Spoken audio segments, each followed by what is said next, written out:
Oh, yeah. Welcome out once and all. This is the Remix Morning Show. And I go by the name of the Air Doctor, and we are here to bring you that boom bap breakfast. Welcome out to Women's Wednesday as we rock out for you and yours. Now, let me introduce you to the lady of the hour. She goes by Jackie Lukman.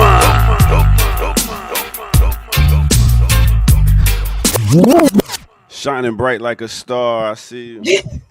Oh, my lighting is all messed up. I don't know what is happening today. Is it closer or what's happening here? I am not sure. Let me. This is crazy. It's like when you. I don't know. I mean, you're such a bright vessel. I'm not orange though. I am not orange. Word. I'm not sure what's going on. But I'll just be weird. I'll just be cast in a weird glow today, and I'll just be, I'll try to make it mysterious. It's all good. Well, welcome out, everybody. I know y'all was wondering what happened to us yesterday. I was here. Did I maybe choose the right or wrong episode to rerun? Who knows? Well, you know what? I was actually appreciative of that episode because I forgot what date. I guess that was after we got fired from Sputnik. And yep, after we got fired from Sputnik, and after I got the call that they found a donor, a kidney donor for me. And those things literally happened a day apart. Yeah. Like on October 11th, the day after Indigenous Peoples Day, we go back into the studio. That was the Tuesday after Al-Aqsa flood. And we were told, you have to report on this from both sides. And 3 anti-Zionists were like, what side? What you mean both sides? Yes. Yeah. So then we refused. We were like, we're going to report on this the same way we have reported on Palestine for the entirety of this show. The show has always been anti-Zionist. Sean had been on the show almost from the beginning for like 7 years, and I had been on for 4 at the time, just about 4, almost 4, and the show had always been anti-Zionist. So all of a sudden, and we had never been asked or told that we had to report on anything a certain way. All of a sudden, we get told that after Al-Aqsa flood. And then when we were like, what is it that we were accused of supporting mass rape and throwing babies in ovens, which we knew wasn't true, which is why we were not going to report on that like it was legitimate. And when we were like, yeah, that's not there. There's no substantiation for that. Jackie, let me say something. You don't like your boss telling you what to do, what to report on, not to say how you feel about it. Come over to Black Liberation Media, Remix Morning Show. Sir, you do that. I had to let them know, you know what I mean? I had to Suge Knight it real quick. You know what I'm saying? Come over to Black Liberation Media. I was going to say Vince McMahon because I just watched Mr. McMahon last night. And boy, y'all been watching that, boy. Wow. But yesterday's show was cool because like the very next day after we were fired, I get a call from Georgetown like, guess what, Mrs. Lukman? And I was in a bad mood. I was pissed off. I had just got fired. I told the transplant coordinator, I said, lady, don't mess with me today. You don't. I'm not in the mood for games. She was like, no, Mrs. Flukemont, no. We have a kidney donor for you. Nice. Hey, you got the heat on up there? Yes, I broke down and did it today. Ain't it a breakdown when you be like, damn, I gotta start paying this bill again? Oh, usually I try to wait until the end of October, but man, climate change is like, no, you need this heat right now. I rocked the space heater like all yesterday. I was like, I am not turning the main boy on. And this morning, I was like, woo. Now I didn't turn the main heat on. I do have the space heater on. Yeah. But yeah, even that, I'm just like, nope. Get the socks. I know. That shit changed over the day, boy. But no, I came in here and turned this space heater on because it's like, no, I'm sorry. I let Kamathi out back, and it was like, oh no. Leo says, ear doctor, the chat has a bone to pick with you about yesterday's show. Oh my goodness. What doesn't the chat have to say about what I did or didn't do? So I mean, with the show yesterday, I think it had an interview by a former person that's on the founder of this platform. It was an interview on there. And I walked away. You know, I was like, let me walk away and go do some other things. Let me make me a little breakfast. Next thing you know, I'm getting texts like, yo, what is he doing on the show? What the hell is he doing on? I was like, oh shit. I had to go fast forward and shit real quick. Yeah, but you know about people just coming out of nowhere like, come out, get Franklin. Just bam. Like a stalker. Oh, hey. Oh, damn. Wow. Hi, Kamal. Hi, Jackie. So, yeah, man, I didn't review. I just picked one from a year ago. That's my formula, y'all. I pick a show that happened a year ago, and that was what it was. Yep. So, and what was the? I never knew what the show was. I heard people saying things now. It was a show that Kalonji had an interview on, and I didn't watch the show.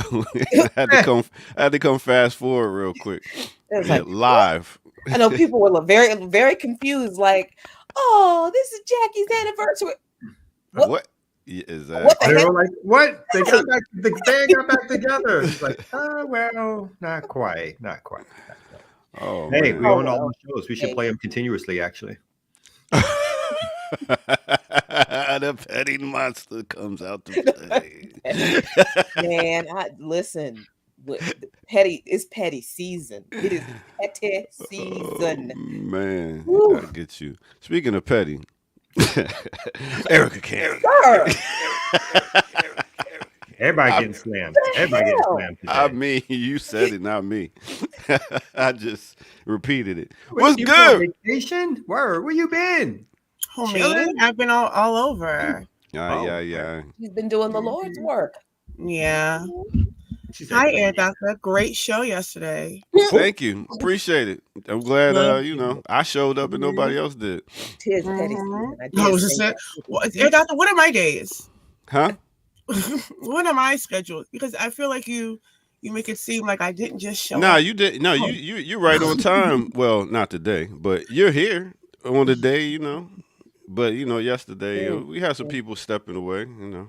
People had some things to do. But I might need a week off. I think I'm gonna take a week off. No, don't you cumulatively have a week off? Don't you just be leaving at 9 randomly? I know. Don't I come every day though? Details. The point is, you can't take a week off. Shit, me? Y'all can figure this out without me here. What? Are you crazy? Come on, man. We had this discussion last year. That ego booster shit does not work, my brother. You almost got a job. We had this discussion. Yeah. We were going to try to work with school kids, and we were like, that's not a good fit for you, you and children, And I'm still doing it, and because they gave me an extension on the contract because I'm doing so well. But you were trying. Well, I mean, you're the only person, but last year you were trying to do it at 8:00 in the morning, and that was crazy on your part. Yeah, that's crazy. That's crazy on your part. Yeah, that's crazy work. Anyway, how was your weekend? Great. Good. Nobody answered. You said good. It doesn't matter. You know, sometimes I just fantastic. Good for you. I just ask the question to keep the conversation going. It doesn't even matter. I really don't care about it. No, but y'all good. Y'all got the heat on at the house. What did y'all do this weekend? Anything? Yeah, I gotta pre-start the car now. Yeah, you gotta go. I did that today for the first time in Atlanta. What? It ain't that damn cold. You serious? It was like 61 degrees, 62 degrees outside. It was chilly. 62 is you from where again? In Atlanta. I've been, I'm a house cat now. I'm in Atlanta, 62 is like, where the coats? All that. I don't want to leave the house. I don't want to see people. I mean, I was like, oof, it's cold. Step outside, like, ooh. You know what I noticed? Nobody wears coats outside of New York. People just be outside with no coats. With hoodies on. And depending on where you are, certain people are still rocking the shorts and the flip-flops. And I nobody is daring you to do this. Please stop flirting with pneumonia like this. Don't do that. Why don't people wear coats? What is that about? I do not understand because you only got to wear them like 2-3 months, depending on where you at. Yeah, but you still have to wear them. It's still cold. Winter. Winter. You got to rock layers. That's all you got to do. You know what I mean? That's what people like to do. Yeah, exactly. Yeah. They like to do the layers thing. I do a little of that at times, but I also like to have a coat. Yeah, because it's fly.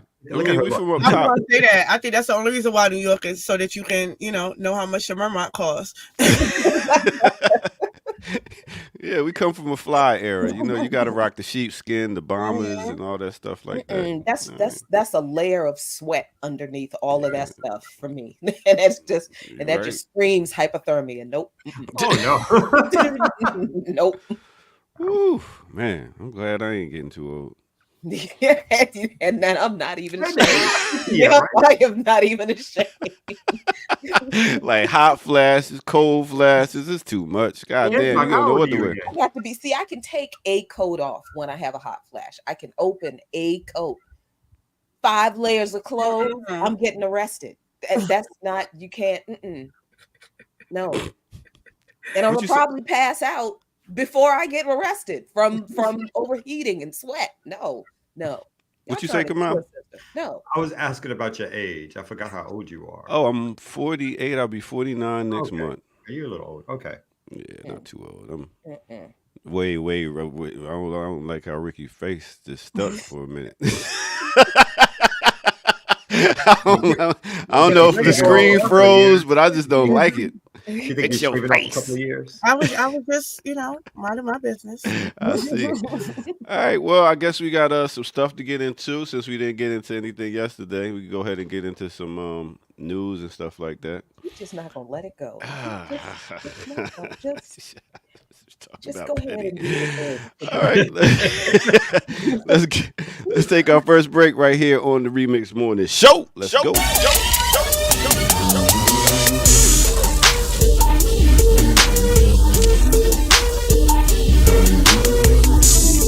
Turn it down. Big up, y'all. Tuned in.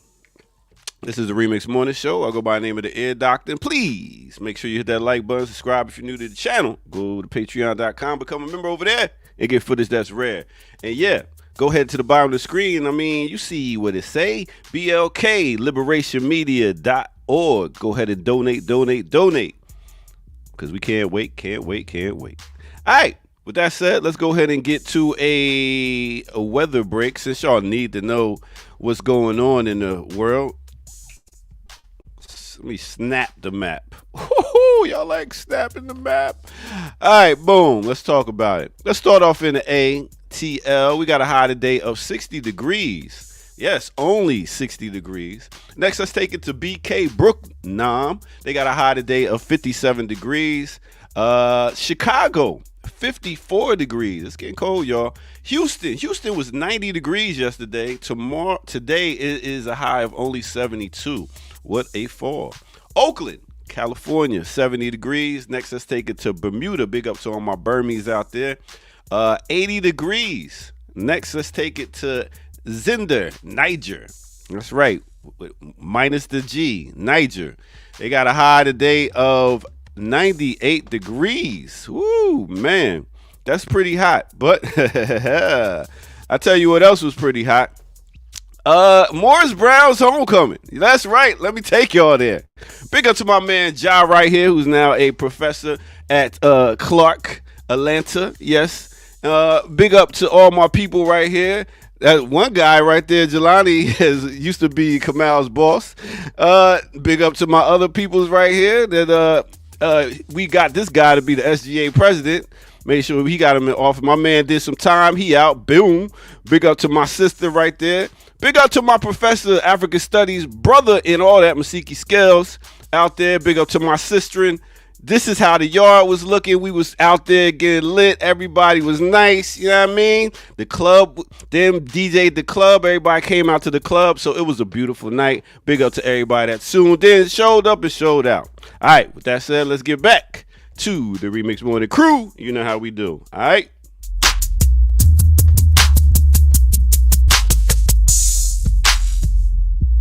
He didn't go to no more. What? I know you like my man. He just got out. Did some time. Yeah. He's doing some stuff in the community now, doing some work, doing a great job, man. I just hang around people that's doing stuff, man. Motivated. You know what I mean? Jelani didn't go to Morris Brown. Yeah, he did. For what? He said for we was all in the African Studies program. Oh, word? Yeah, we all had the Society of Ma'at. We used to have the best organization on campus, award winning. Listen, I ain't man. asked you all that. I just added it because did my name come up? Did my name come up with him? Nah, please. Why would we talk about you? You're the past. We talk about future endeavors and stuff like that. You know, it's good. And, you know, a little That's stuff what for he the past. said. That's probably what he said. Probably what he said. That's exactly what he said. Oh, That boy. sounds like him. That sounds like him. Anyway, the And he's short. homecoming. I told you he was short. Wow, He's the homecoming was great. I had a great boy. time. Got to rock out and party, and yeah. So Wait, hold on. what up? Did you shouted out the weather in what was that? Was it Bahamas or Bermuda, what did you call the Burmese. That's what they call each other, Burmese. Burmese? Burmese. Are you yeah. sure? My sister's from Bermuda originally, and I've been there before, and I know the families and everything. I even went to Cup Match. So, any other questions there, Jackie? Yeah, because there are people called Burmese. Mm-hmm. and they're not. Oh, that's the short form, Burmese. So, Okay. in Niger, is that the other one? Yeah, Y'all? that's the other thing. That's What is it called? Niger. Niger. Ah. Shout out to Niger because it is the month against AFRICOM, the International Month of Action, and Niger has kicked out AFRICOM. Look at that. Yeah. See? And the AES. I didn't even know it, but I knew it. I knew you got yes. You're welcome. You're welcome. All right, I catch y'all. No. I got two quick questions. You all right? Which one? Yeah, go ahead. Get away. What's the next, Wait, get away. Where you on your way to, ear doctor? Yeah, where you going? You got till 10 o'clock. Get a rush for. I gotta refill my coffee. Go ahead, continue. Question. So wait a minute. Who is the most famous graduate of Morris Brown? The most famous graduate of Morris Brown. I forget. I'm sure. I mean, because we're all famous. Oh boy. Really? You know what I'm saying? Now, how did you not see that one coming? Yeah, I we're all did not famous. see that. We're all stars. I thought there was somebody who did something, who accomplished something with Morris Brown. We're all stars. We Well, got some. I forget. I'll find out and come back and let you know. all right. That's No it. I'll leave the other stuff alone. Thank you. Appreciate it. Okay. All right, y'all. It's your friend Kamal. He is my friend. He is my friend. I won't deny it. I won't deny it. Love him. Okay. Love him. I All don't take no right. political advice from him.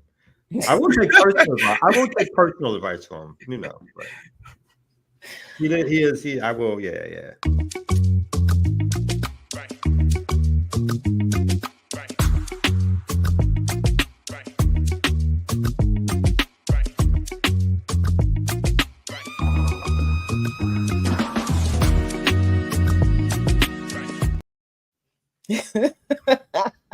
The closest thing to a compliment he's ever going to get, And he that's throws just- me off. Fine.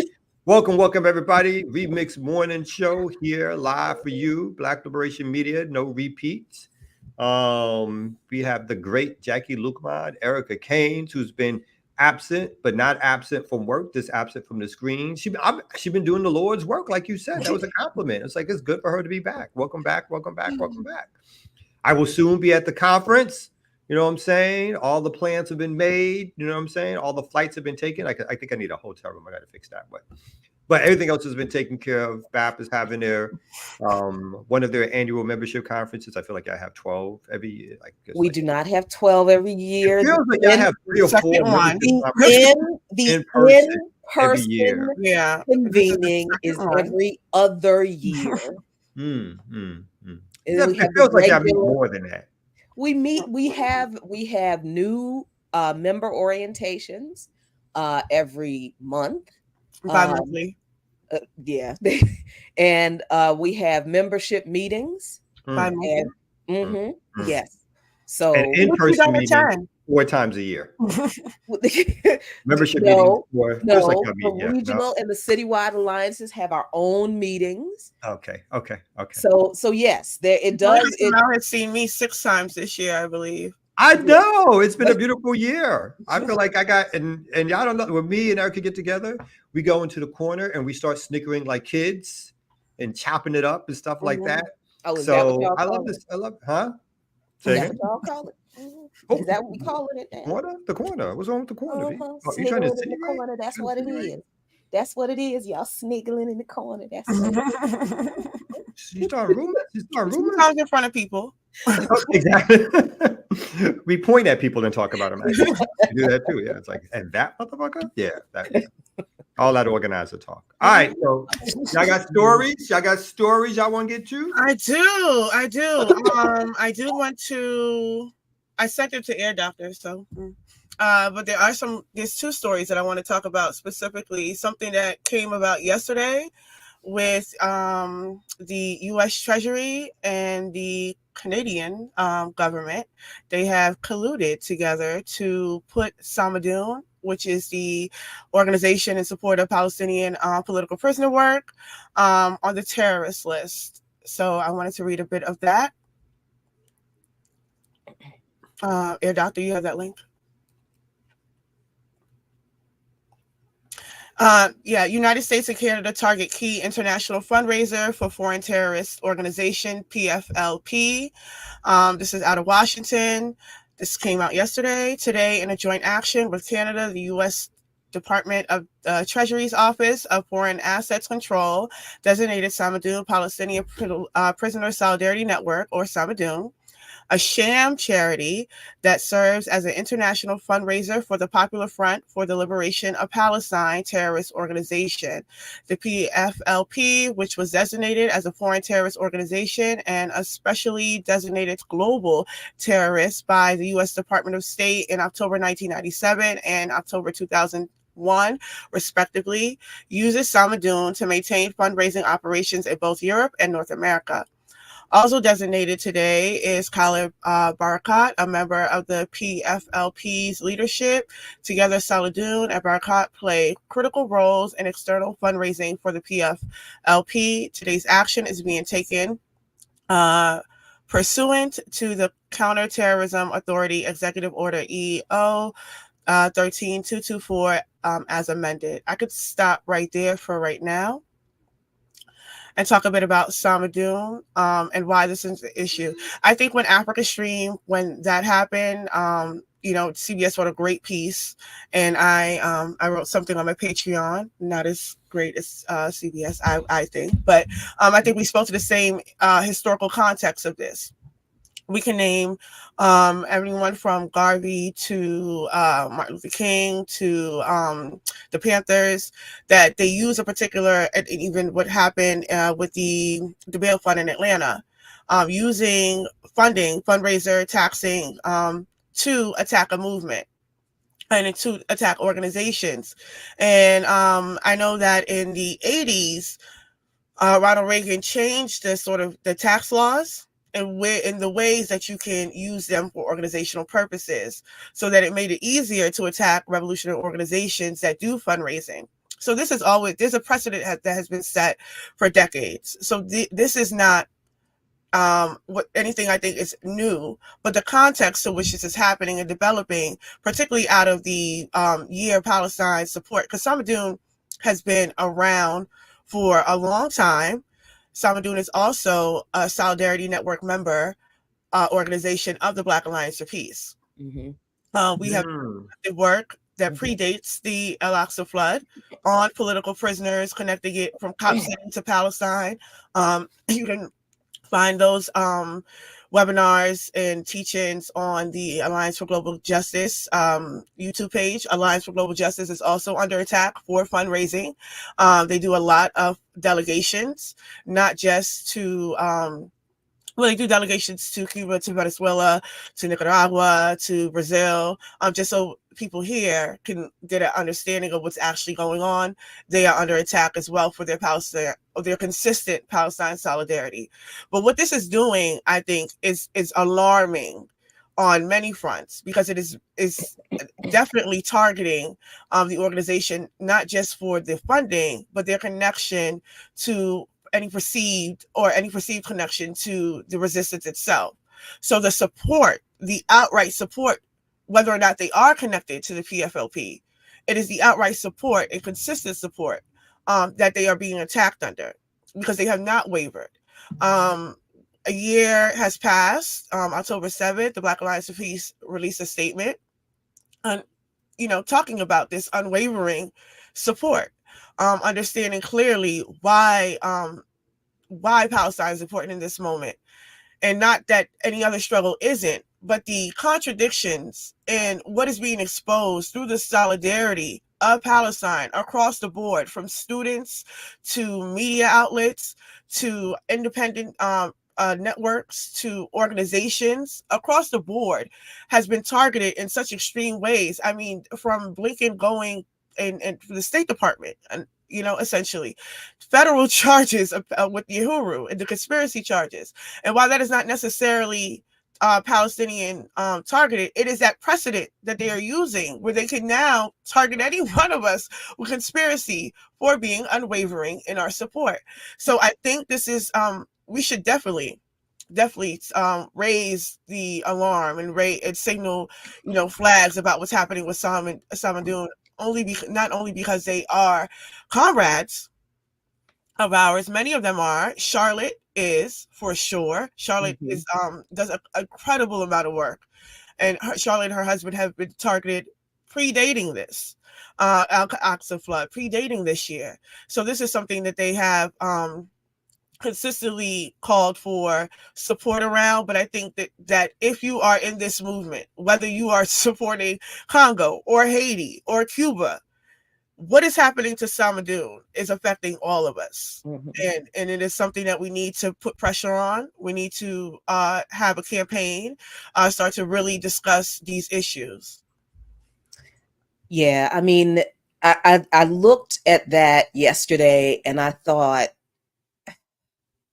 not only, oh, here we go again, but I also thought, like, this is really interesting, because here is the U.S. government and Canada, but the U.S. government that is now, Biden comes out and says, oh, I'm going to give Netanyahu 30 days to improve, to allow humanitarian aid into Gaza, or else after 30 days, I'm going to, impose an embargo, an arms embargo. Well, I mean, this is like the last ditch effort for the Biden administration to say that they're trying to do something to stop Netanyahu. But that's only after the worst atrocity caught on video. Not that Israel has not done what they did in the Jabalia camp by burning people alive. That's not the first time they've done that. But I don't think we've had video of it actually happening. So I don't think the Biden administration could let that slide. So they had to say something, right? So it was that ridiculous, unless they allow more humanitarian aid into Gaza in the next 30 days, I'm going to impose an arms embargo. Well, what's the next 30 days? The election is in the next 30 days. So, and in the meantime, Biden didn't say stop bombing Lebanon, stop bombing Gaza. So Israel will keep doing that in the next 30 days. The same administration that's pretending to rein Netanyahu in is also criminalizing aid and support organizations to the Palestinians, literally calling the people who are doing the aid support terrorists, right? So this is what the administration, the Biden-Harris administration, this is how they have always seen Palestinians. We need to make this very clear. These people running around talking about, oh, Harris doesn't know anything about this. She's just the vice president. She doesn't have any power. She didn't. Bullshit. Bullshit. They have considered the Palestinians terrorists since forever. Harris has made it clear she will continue to give Israel arms to continue to do what they are doing. They believe the Palestinians deserve what Israel is doing to them, Biden and Harris. And if you do not look at what the U.S. Department of Treasury is doing to Samadun and is going to continue to do to other organizations that show solidarity with Palestine, if you do not understand that in these actions, they are telling you without any equivocation, they want the Palestinians gone because they believe they are terrorists and they deserve to be killed. I don't know what else we have to say. Nothing. If you don't get that, then you're an idiot. I agree with that commentary. No, I mean, I will only add real quickly that I think you're both exactly right. I think this song and dance that folks do for Kamala around "She Doesn't Know" is like that's a complete lie. She knows. In fact, not only does she know, she tells you she knows. You're the one making up stories about her and saying that she's empathetic and she's going to do this and we can move her. There's nothing that she's ever done that suggests that she's willing, wanting, or desiring to be moved. She says straight up that she is pro-Zionist, but yet folks try to convince the rest of us that somehow she's going to be a softer version of whomever is there now and or of Trump in the future. So it's a complete, it's ridiculousness, and it's a mockery of like what would make sense in terms of like this person is literally giving you their political agenda and ideas and telling you they support Zionist expansion, they support the killing and murdering of Palestinians and the taking of their land. And the designation of either Palestinians as terrorists or organizations that try to give aid to Palestinians as terrorists is nothing but a further continuation of the policy of stealing Palestinian land and criminalizing Palestinian, not just resistance, but existence, right? The very fact that they still exist in numbers great enough so that the Israeli settler colonial project cannot complete its mission, which is to establish a greater a greater Israel. So it's obvious that these folks are trying to move Palestinians off their land, either by killing them or by opening up the borders and having them flee because they have no other choice because all the infrastructure has been destroyed. Israel saw this as an opportunity to seize land in both Gaza and to continue its land seizures in the West Bank. So all they want is for the borders of Jordan and or Egypt to open up so there could be a flood of Palestinians leaving. And then they're going to take that land and claim it as they're attempting to do, just as they're now attempting to expand into Lebanon and hold territory in Lebanon, and Hezbollah is battling them. So this is these designations are all about the continuation of policy. They in and of themselves, they have no meaning in law or no meaning in morality, no meaning in justice. Is that you have a bunch of folk, I was going to say white people, but these days you have everybody sitting in a room who support the capitalist class and making decisions. Who are we going to put on the terrorist list today? What is strategic in terms of getting these people to be scared, to stop them from getting funding? And they do this when they think that the other side is starting to have some victories by purporting what's taking place, by supporting people, by helping people stay. So this is all in the interest of European and American domination, and again, continuing to keep the outpost of Israel alive and well. I don't believe for a second that they're about to cut off aid. I think it's all performative. It's because there's now millions of people who again have further evidence of the atrocities that Palestinian folks are suffering, that they just cannot hide anymore. When you see burning bodies, literally, as they're attempting to say that they made a targeted strike on so-called Hamas terrorists, it has nothing to do with that. It has to do with bombing Palestinians, making them feel unsafe, making them feel like their only choice is to leave their land so that Israel can seize it. And any resistance will be criminalized and called terrorist, and will be marked by the United States government for some kind of eradication, whether or not that's in jail, prison, public notoriety, whatever they think is necessary at this time period to continue to support Israel in its mission of establishing a greater Israel and being a U.S. base and a Western base for colonialization. So, yeah, two things. The election is in 19 days. So that's obviously, yeah, it's strategic, because if they lose, right, then they could say, well, we tried. Yep. You know, we were going to do something, but we didn't win. You know, so it's bullshit. But what I think is interesting in terms of why people, because just an observation and being able to, you know, I have the misfortune of always catching MSNBC in passing, but she was, I forget where she was 2 days ago, and she had this rally essentially, and she was playing clips with Trump because she said, you know, he's saying these things in his own words, and one of the things that they are doing in terms of fear mongering is he's sending the military on the U.S. citizens, that he's going to send the military on U.S. citizens. So they're saying that this is a big deal.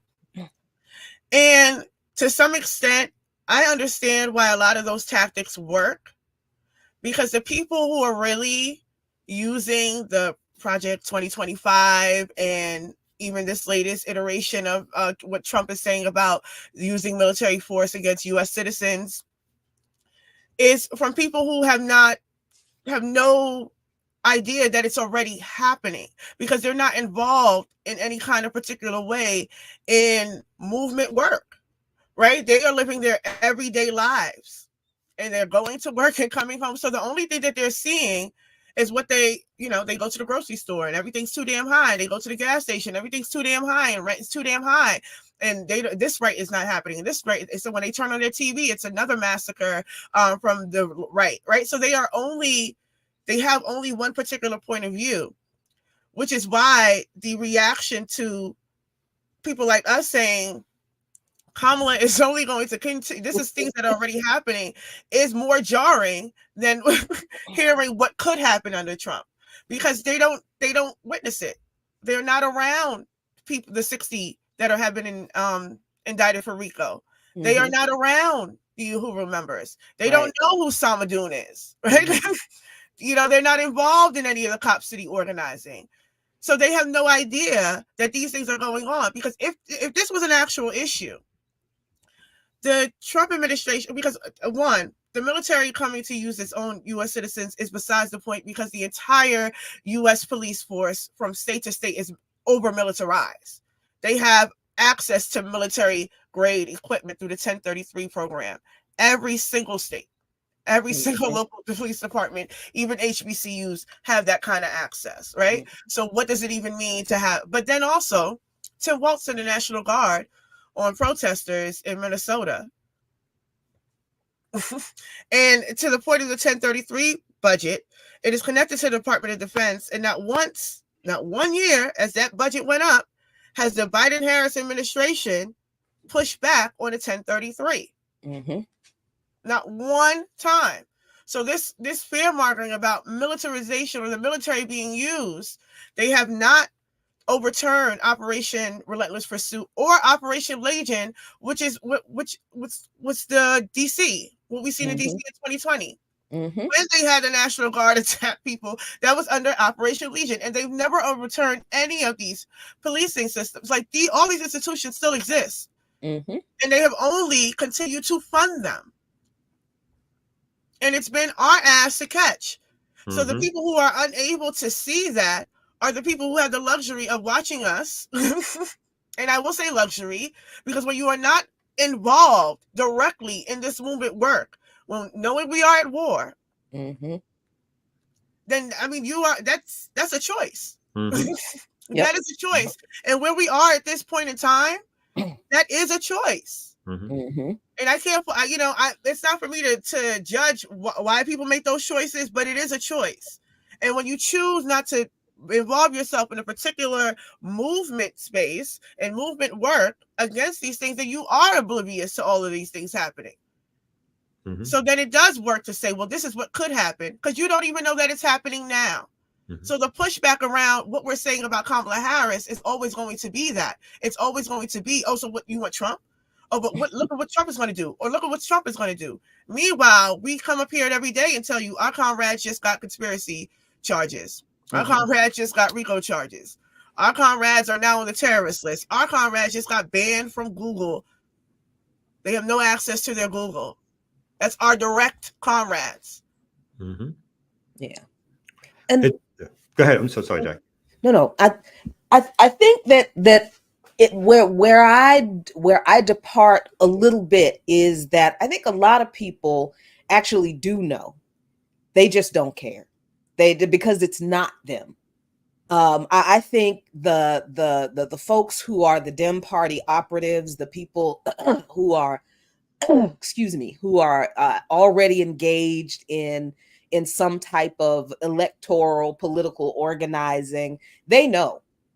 And I think a lot of people know what they see on the news. They don't know, of course, the whole story. They see what's on the news. They see the arrests from the Stop Cop City protesters being framed on the news in a particular way.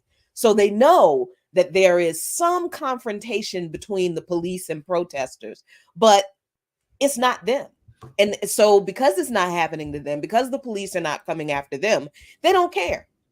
I think that's where you're absolutely right. People do make the choice to decide that that's not my fight. It doesn't have anything to do with me. I think there are plenty of people who, you are right, they do not know, because they just don't pay attention. They don't watch the news. They don't want to hear any bad news. They don't want to.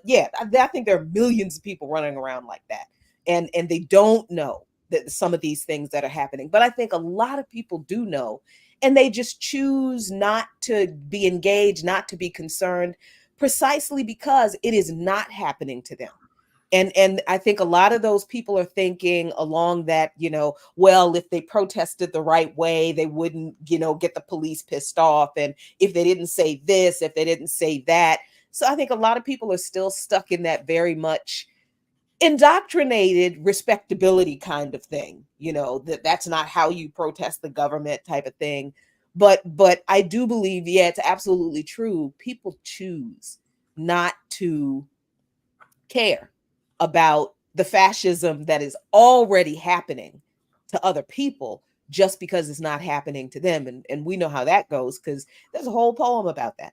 So yeah, I think my biggest thing is the people who supposedly, this is a mixture of both of your opinions, the people who supposedly do know, as in the liberal left, the people who are using, again, radical language. They claim they come from a socialist point of view, or they come from a left perspective, or they were raised in the movement. They have organizations, institutions. They read more than any of us read. They know what's happening on the news. They've called Palestinians comrades in the past. These people who are still suggesting that we need to support Harris over Trump, those are the people who really, for me, they know exactly what's happening to Palestinians. They know exactly what Israel is. And those are the ones who, whether they, again, I'm assuming they do know it, but whether they know it or not, they're the ones who actually act as the barrier to stop other folks from getting the type of political education which it even allows them to overcome the wash of propaganda, right? It's those folks who get millions and millions of dollars who now control aspects of a liberal left who tell us that we can't fight both Harris and Trump at the same time. That somehow Trump is somehow to stop Trump is in some way some bridge between fascism if Kamala Harris or even before Kamala Harris if Biden were to get back in office. These very same people were happy to support Biden as he was the head killing and murdering Palestinians through Israel. And when Kamala came along, she became this surrogate for them to be like, oh, it's going to be different now because it's her. When again, as stated earlier, there's not one iota of policy and decision making which she has not agreed with and probably had not participated in. So she is by no means outside the orbit. It's not like she's not outside the rooms when these decisions are being made. She's voicing her concerns about how many Palestinians will die, not voicing her concerns, I should say, about how much more military weapons we get to Israel and damn the Palestinians if they die or could get killed, because it doesn't matter, right? The whole point of it is to take the land, is to continue the project of Western imperialism. That's the whole point. That's all they care about. And for those who say that they are anti-imperialists, to again support this imperialist presidency, this new or whether it's Kamala or whether or not it's Trump, this new imperialist presidency with this fake discretion that they're having that she shows empathy or we can move her. It's all a big lie. It's an ideological lie and it's a money game lie. And money game lie is that again, the Democrats and the Democratic surrogate foundations give so much money into this voting scheme that people don't want to give it up, right? They don't want to give it up. Damn the politics. They don't want to give up the money because giving up the money is saying, at the very least, sit it out. Tell people that you're not going to vote for either party. Tell folks it's time for a break. That would be something more in the tradition of the left and challenging imperialism or challenging the two-party system. Say pox on both your houses. Let them go down in flames. Let her go down in flames like she probably will do anyway, right? But if she goes down in flames and you're on her side, you've proven nothing. In fact, what you've shown is your ineffectiveness to even move populations, but still you're going to get millions of dollars, right?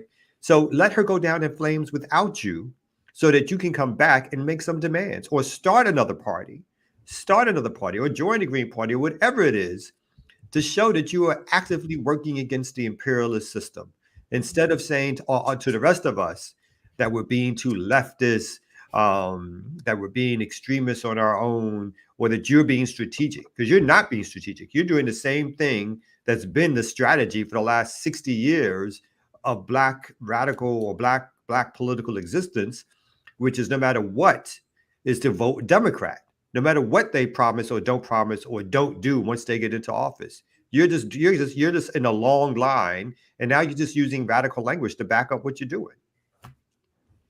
I'm just wondering, like, so where's the sacrifice? Like, because even when we say that people don't know or they may know, I think the real issue is it's that what are people willing to give up? I think Jared kind of talks around this in terms of the abortion rights. Like even if we say like we're fighting for women's issues or women's rights, we're fighting to save this particular rights that are always always at risk of being lost every election cycle, because there is no safety net put in place by any president or any administration in any of these electoral processes. But like, when does it become all right? We'll take that L. So that, because I really do not understand, because even if we're saying, okay, so we're fighting for women's rights, that even in that in itself is a fallacy, because the Democratic Party has never gave a damn about abortion. Nancy Pelosi for years has said it was never a hardline issue. And they have shown that time and time again. And then the year of when Roe versus Wade, when all of that happened with the Supreme Court, they were supporting this congressional candidate in Texas who was anti-abortion. So like even the one who was running against Tina Turner in that primary, another one who is not pro-abortion and also pro-Israel. So when does it become us, we're willing to give that up? Because that is not even how rights are won. Rights are not won through those mechanisms. And yeah, I'm just really curious about that, because I feel like at this point, it is excuses. Because there's no way that people could tune into this every day, could read Bar as recommended, could look at Hood Communist, could check out these podcasts, and then still hold a particular line like they do not understand. And even if there's things that you're seeing in passing, and you may not understand all of it, right? Because consciousness does not develop individually. That is something that has to be developed in a collective space, I believe. Because you could be aware that things are happening to you, but you wouldn't understand the whys. That is something that's developed through study and political education, I believe. But to then say, well, I guess we'll still just go ahead and vote for her. And I'm not telling people who not to vote for. These are choices that people have to make for whatever reasons they're making it. But I feel like the pushback for any criticism against this administration, particularly Kamala Harris in this point in time, is ridiculous to me. Like, it does not make, because I don't understand why you feel the need to defend this person.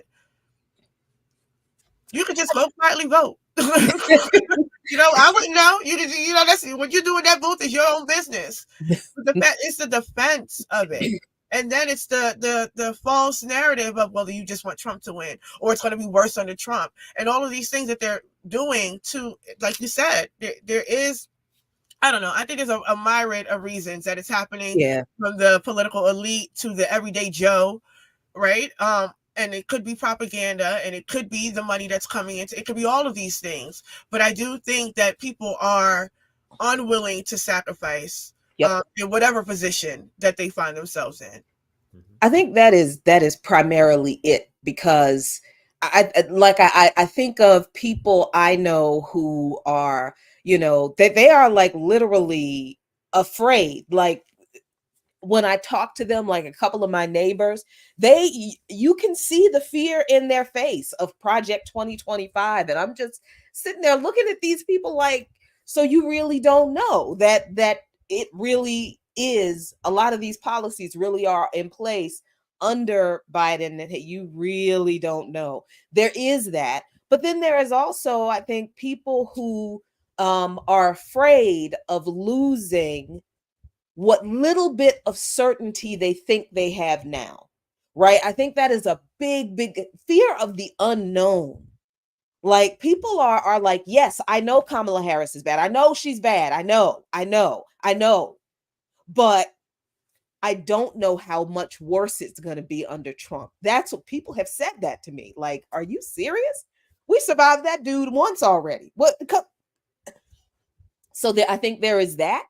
But I also think there is a big old strain of and I say this as a follower of Christ and a constant critic of my brothers and sisters in Christ who are stupid and don't read their own texts and don't really know Jesus, and 80% of them are going to hell, and they're going to be surprised when they wake up in hell.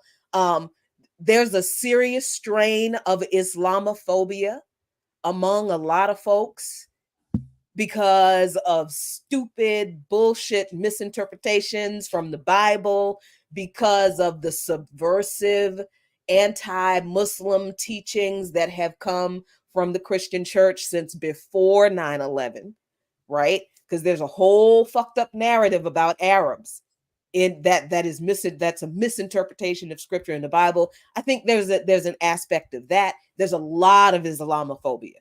And the people don't understand Islam, but they hate Muslims, right? It's the same way people in this country don't understand socialism, but they hate Fidel Castro, right?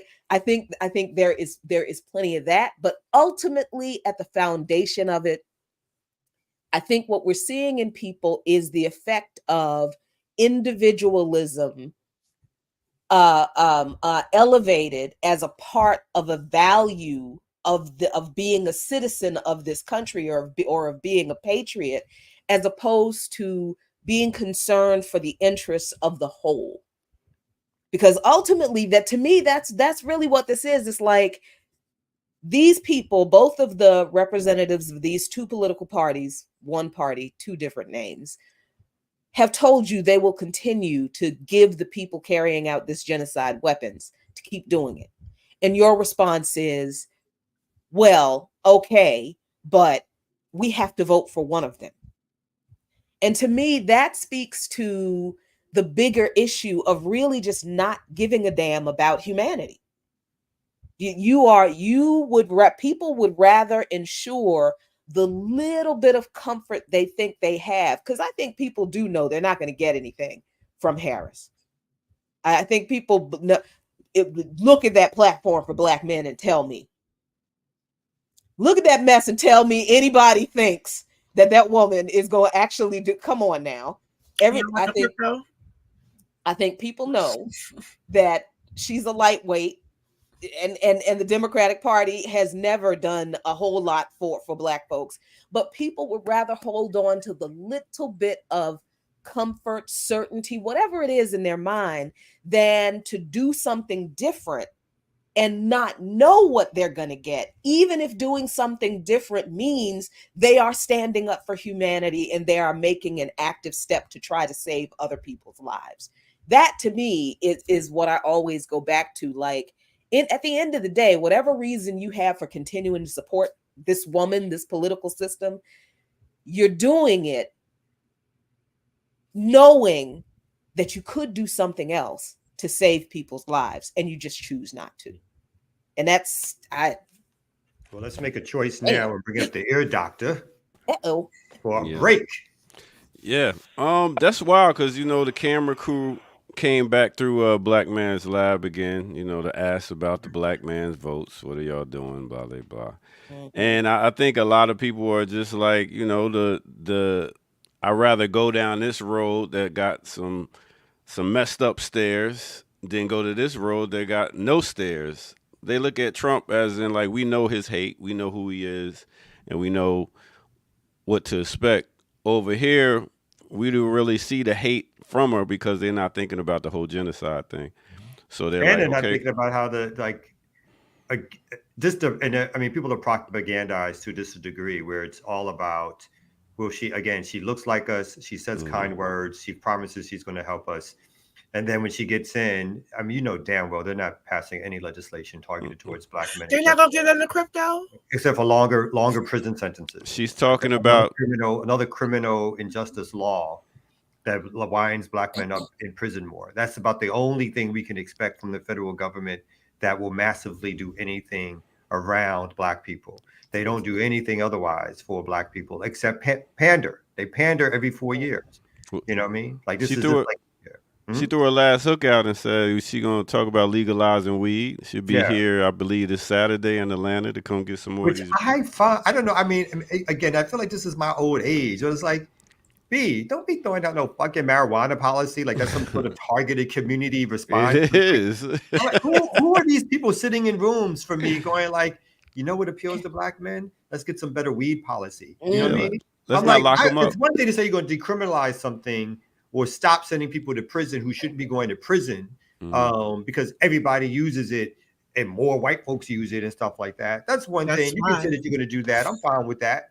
But to keep holding on to this whole idea that weed is somehow some come up for the larger Black community and we need to continually talk about weed when we speak to it's such a fucking panderous, childish, like in Jackie's terms, stupid idea.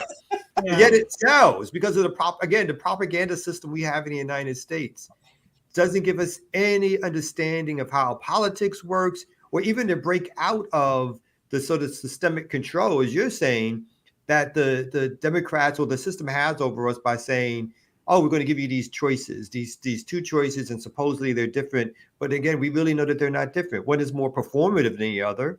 But what does that mean for you in your everyday life? Where has the Black community improved in some sort of real way because Democrats were in charge? And over again, history shows it doesn't happen at a local level or at a federal level or at a state level. But yet people still buy in and say, oh, this is my only choice because the propaganda system leads them to believe that.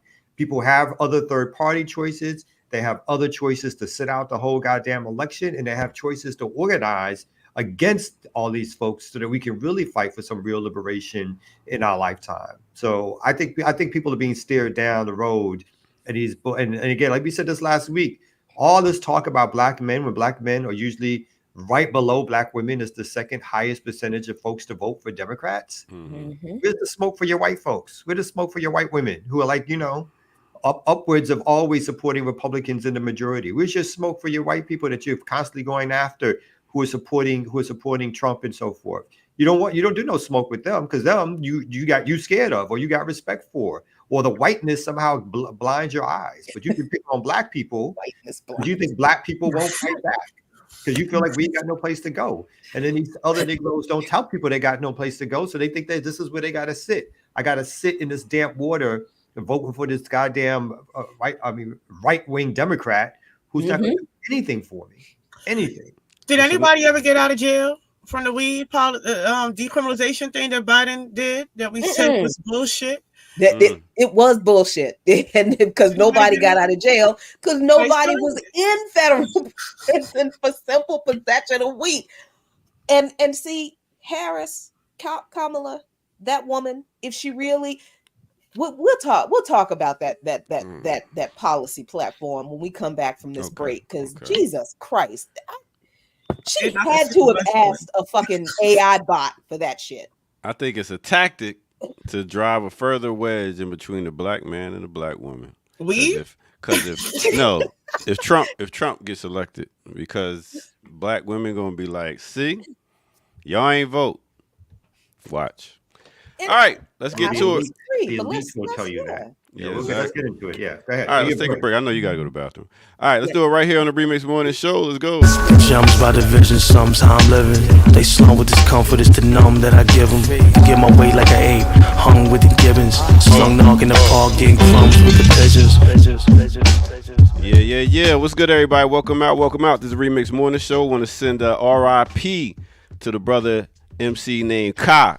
You might know him. He's the underground Brooklyn MC, known for hanging out with Rock Marciano and for producing beats without the drums, as you might hear with the whole Griselda sound nowadays. So R.I.P. to that brother. 52 years of age. Still don't know how he made his transition, but that's up in the air. With that said, let's get to a remix on the remix right here. And let me give you a little something. That's cool? Let's do it like this. Oh, that's the wrong button. Let me put this one up right here. Something like this.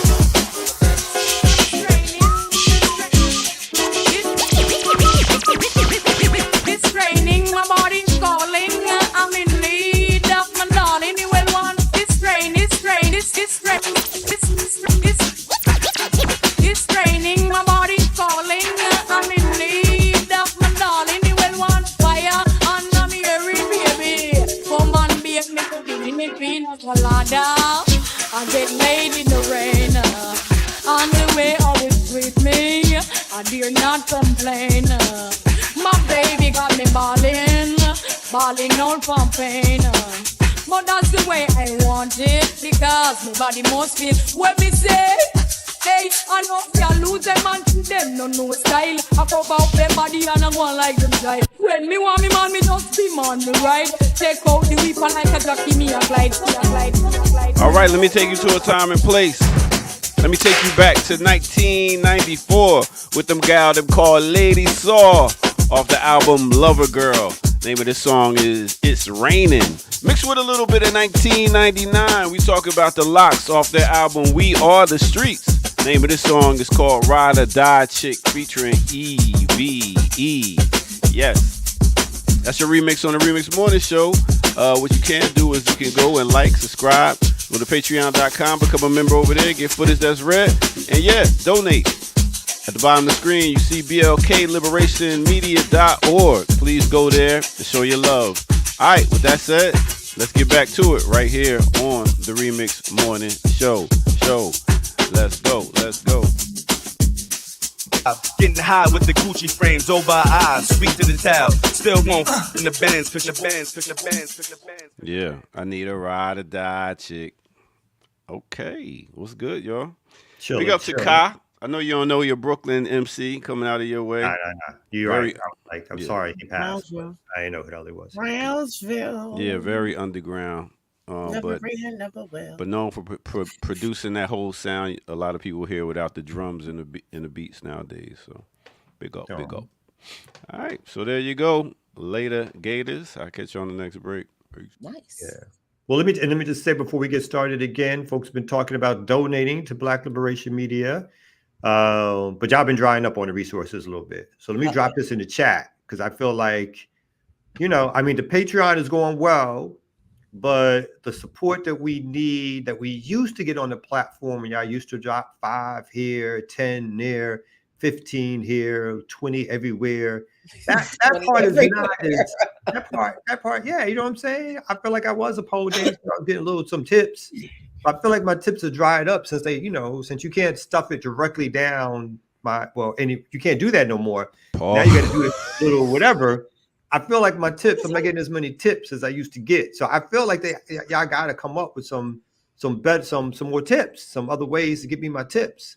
Since you can't just reach your hand. Please, just pay. So you and get the we analogy. don't have to hear any more about stuffing things down. Yeah, you get the analogy. So I dropped it in the chat one more time. Like Black Liberation, BLKLiberationMedia.org. Please, y'all support when you can. $5, $10, $20. Monthly stuff is always helpful.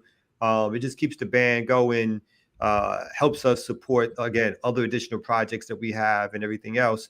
So for those who have given, we always appreciate it. For those who have not given, we do not appreciate it. And we need y'all to give. Please support. Thank y'all. Thank y'all very much.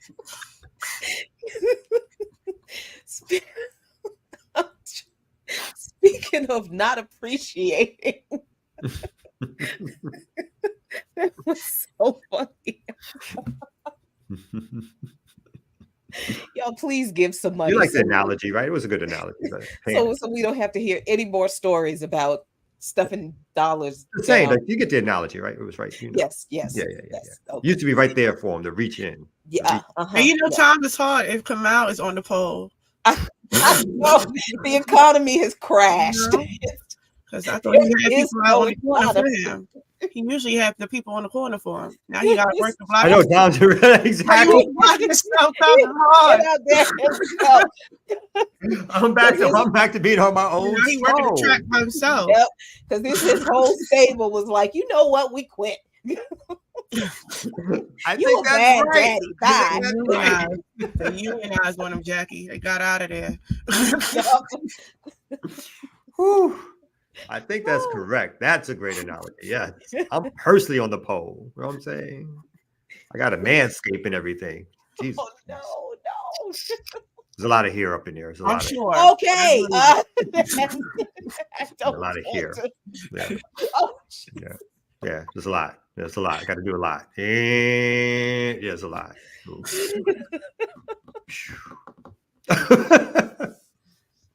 All right. Wow. All right. Oh, Sharing is caring. Sharing is caring. Go ahead. You know what else is a lot? This platform. Not because the policies are actually a lot. The policies are shit. The policies are terrible. This is ridiculous. Yes, I do understand. I do understand how she came up with these policies. She said she came up with these policies after talking with Black men across the country over the past year. That's a lie. That's not true. But if it is a teeny tiny bit true, who she talked to were the petit bourgeois Black crypto bros. That's where this mess came from. That's what this mess appeals to. These policies what they gonna do for you? What they gonna do for y'all? I don't want to presume to speak for Black men, but I don't see how providing 1 million loans that are fully forgivable up to $20,000 for Black entrepreneurs and others. Wait, Black entrepreneurs and others? Let's start right there. What? What others? So do I give it and take it away at the same time? It's like Tina said she was talking to the podcast lobby. I don't want Black entrepreneurs and others. That number one, that's a big old question.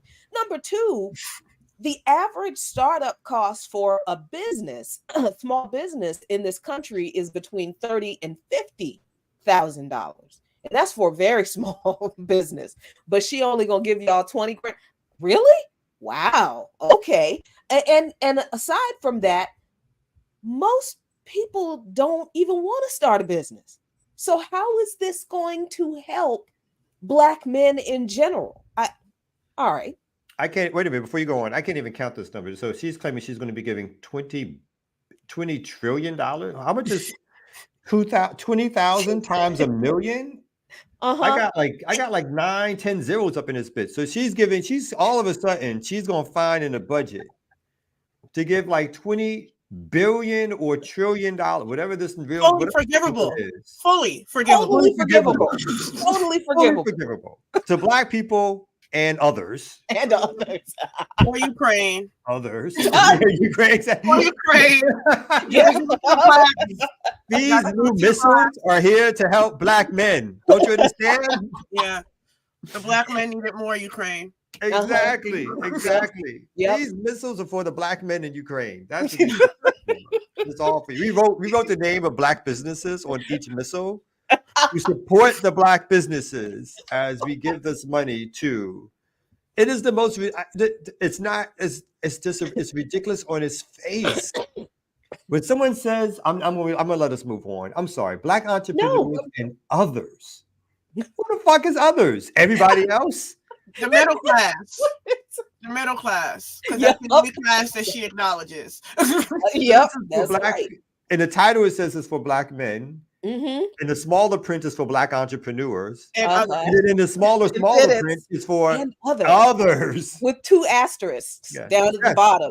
So it's nothing. And those numbers are ridiculous and not even close to anything that you would ever give to Black men, Black people, because she would be pillared. Not that she even will do it, but she knows that she won't even try to do it because some white Republicans would lose their fucking shit, even if you thought about it. So this is strictly propaganda. This is strictly pandering. Who would believe that? I'm sorry. No, 1 million Black men or just 1 million Black entrepreneurs and others. That's right. We don't know, do we? We went from Black men to Black entrepreneurs to others. So it's the whole population who's eligible for this 20 billion that doesn't exist anyway. Precisely. Exactly. Are the others Black? No, they don't have to be. Does others sound like it's Black? Does others ever mean Black? It never means Black. When we go people of color, doesn't that really a way of saying, all the non-Black people need to be included in this shit? It's no, it's got nothing to do with Black people. But I need to put Black in it. And if I put it out to Black people, like you said, all the podcasters are going to go crazy promoting this shit like it's a real policy, suggesting to you that you're going to get some dough when you're not getting exactly what's been happening. Nothing. She went on. There's a big listen. The last 2 days has been big talk on MSNBC about her going on Charlemagne the God. Oh my God! Big talk. So everybody's excited for that. And then Musa said in the chat that she was on the Shade Room. She was on call her daddy, and I just think that this is interesting stuff. So it would be the podcast lobby. I know she's had conversations with Earn Your Leisure. So yeah, that's a policy. It's just but this one, the second and the third one, I think, insult me more than anything. I am more pissed off. But even the legalized marijuana thing, it's like, God, they all do that shit. But this thing, support education, training, and mentorship programs that lead to good paying jobs for Black men, including pathways to become teachers. Hold on. What does support education mean? What does support mean? What does that mean? What does that mean in terms of policy? What does that mean in terms of creating jobs? And nothing. It doesn't mean anything. I hate how I'm so sorry. Obama do this? Who didn't say this? Obama did this with Steve Harvey running that program, right? With Yeah, exactly. This is the Steve Harvey. Yeah. In fact, it goes back further, right? This is part of the Moynihan Bush. report That's from right. the 1960s. This is basically refurbished language from the Moynihan with these poor, ignorant blacks. You know what to help them? You know what to help them? Mentors and some training. Niggas need some training. Right. Job training for They don't jobs get off that them don't streets. exist. Yeah. Let's just train them up. Tell them we're going to train them. Don't that sound good? Who gonna be against training? It's like when they say that shit about more training for cops. Right. Who's gonna be against who's training? opposed to more Who's opposed to training? Of course you need training, but it means nothing. It's like a support. They get no dollar figures here at all on this one because all the money was spent on the others and the entrepreneurs. Of course, that's not happening. But no more dollar figures here. The support. Right. Just very nebulous, and of course, the protect cryptocurrency investments. Who? How? We broke. We are broke. Who's cryptocurrency investments? All the people arguing with Jared. And I was the 6 people. How many black men in the community own crypto? Do a poll. It's less than 1%. It's 1% of 1%. Who the fuck is that for? That's definitely the podcast lobby. That's definitely the podcast lobby. And that's where she got this. Yeah. She got this mess from Charlemagne the God, from the shade room, from 19 Keys, from the that's where this mess came from. What crypto is. You could put crypto in my face on my computer screen and I'd still be like, what is that? We don't do no goddamn crypto. That's worse than saying the stock market for us. At least the stock market we've heard of. We understand that if we do happen to have pensions, some money might go there or something. I did be shocked that niggas own stocks though. Like they didn't trade it and stuff like that. Niggas don't own no stock. Again, that 1% own stocks. And most of the stocks owned by that 1% are because people got jobs and then the investments go in it. Right. But people ain't in the stock market like that. Yeah, it's the 401ks. If I tell you I own stock, it's usually I'm talking like it's the 4. I don't even got that. So I'm on the 1%. You know, in fact, in this case, I'm in 99% because I ain't got no stocks. I ain't got no crypto, and that's most of us. I ain't got no goddamn crypto. Right. But Wall Street, we think we talking about crypto. I don't know anything about how any of that works. We say crypto. We think you talking about Superman. You mean kryptonite? I don't know. People ain't got no goddamn crypto. This is targeted towards 6 black men, like you said, who are on podcasts talking that crypto shit up. 1% of our population. That's not the real there. But she's also intentionally going on podcast. Like I think it's very intentional which podcast she's using. And I think in contrast, the way that they talk about Trump being like the media man and like the specific, I think they are trying to do. I don't see her moving away from the Obama model. No. It's the exact same model because when you think about how he came up too, especially his emphasis on using social media, so she's following that same trajectory, being in these particular spaces. But it's also a particular demographic that is ignorant to much of what's going on that she's going to and talking with. So I think all of these things are strategic. So that you can say, yes, I'm in tune with the black community. I was in the shade room. All the blacks love the shade room. You know? So in fact, part of her strategy is that she won't directly probably talk about black men, but that's why she brought Obama out there. That's why they filmed Obama talking at her campaign office. It wasn't any, I just happen to be here with 1,000 cameras. I'm going to make this statement to these black men in the room. It was a whole setup. It was like, okay, it's every 4 years. We need to talk something bad about black people. Who can we pull out? Right, we need to put them in their place. Yeah. Remind them of whose they belong to. Exactly. Yep. And much of the policies for black men that's being offered is derivative of the private sector and nonprofits. Like all of that is where that's going to be streaming through. That's right. It's still neoliberalism, and it's like that's being pushed as like this grand thing that's going to be helpful. But that all of this is like a continuation of neoliberal policies, but directed or framed towards black men. Yeah, but Obama did that with the black boys and things like that. And I remember that particularly because at the time, online, and hopefully everybody regrets this, but these sort of gender wars that derive on those social media spaces, the issue was never really about what is even being taught to these young men. It's why the black women don't have it. And this is why black Right. women are always left out of these spaces, Yeah. right? So like hopefully everybody regrets that fucking thing. I hope they do. That was a mess. You know? You know? That was, and you know, people should you know, the point about neoliberalism and these policies are nothing but, you know, neoliberalism. The whole thing about the health initiatives for black men for diseases, what is it? Launch a national health initiative focused on the illnesses that disproportionately impact black men. What is a health initiative? What is that? What is a health initiative? Because what black people need, what black men who suffer from prostate cancer at higher rates than other men do, what black men need is healthcare. It's healthcare. It's access to healthcare. I mean, if her policy would have been, you know what, we're going to fully fund Planned Parenthood, because you know what, men, did you know that you can go to Planned Parenthood and get prostate cancer screenings? Yeah, You can. healthcare for all. Yeah, healthcare for all. There's a platform that helps. Even Yeah. if she had said, okay, we're going to give Planned Parenthood the tools it needs to expand its, you know, outreach to include black men, that would have been something.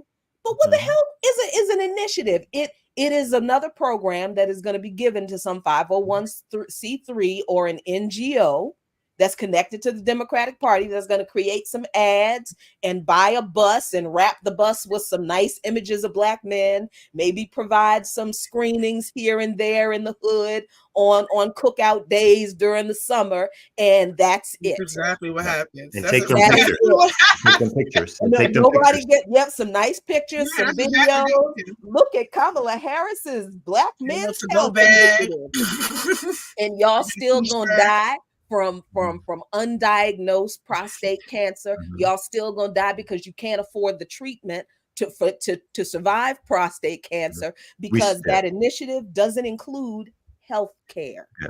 And we still gonna die because the only stores in our neighborhood is those fast food rundown stores, because we got no control over resources and who decides what gets put in our neighborhood.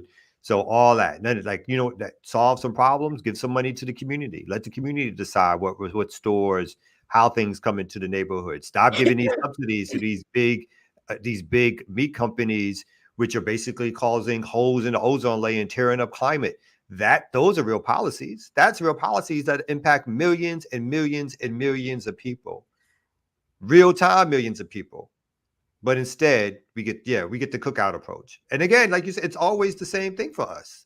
And we always gleefully, well, not we, those who are the elite above us, who take this money and promote this person, promote these people, always not fall for it, but allow it to happen. And so that's the cynical part. It's like, after, you know, if you keep doing the same thing over and over again and expecting different results, right? It's the definition of crazy, as they like to say. So you can't keep doing the same thing and think the results are going to be different, because otherwise that means you know what the results are going to be and you just don't give a fuck because you're getting paid. Speaking of getting paid, who's getting paid? You better not be getting not from us. I mean, okay, I was about to say.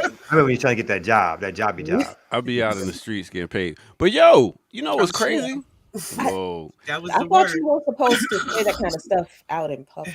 That's what I heard when I was in Atlanta. But We were together. We were doing. We had both. We both had our heels on. We was out trying to get that money. Who is he talking about?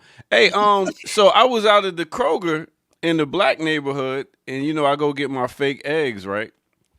So I go get my fake eggs, and in the black neighborhood they like $9. I go to the white neighborhood, get the same thing, $6. I mean, the fact that they make sure that we are eating unhealthy and gotta pay more for healthier stuff is fucking wild, yo. I'll be like, God damn. Try to get some regular chips in the black neighborhood, all they got is sour cream and cheese. Whoa, what you gotta get sour cream and cheese? I'm just saying, the least healthiest ones are always in the black neighborhoods. When you go to the white ones, Why you always trying to fight? because y'all are addicts of food, and people are not talking about the addiction of food. and not talking about how we are getting put out there to make sure we keep consuming this bad food that's giving us cancer. As another addict I of do food, not agree. I agree. Of course, because that's what addicts would say. They would be like, crack ain't as bad as you think it is. Well, I'm not Yeah, It's it mad is. because they didn't have your could just not eat flavor of chips. Yeah. You see how it gets. I know you get on the attack. Yeah, they're on the attack around these chips. You see how it gets comical and stuff when the hurt dog get hit. I would know chips. What is a fake egg? Start there. It's mung beans. It's mung beans. It's a bean. But the thing is, it's healthier than eating chicken embryos. My bad. What's the healthier chips other than cheese and the ones that don't have a bunch of different oils in them and doesn't so what's have that a bunch got to of, do? What's that?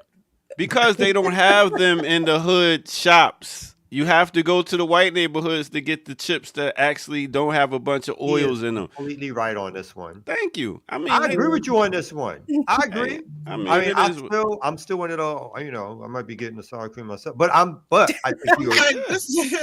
you are technically correct on this one completely.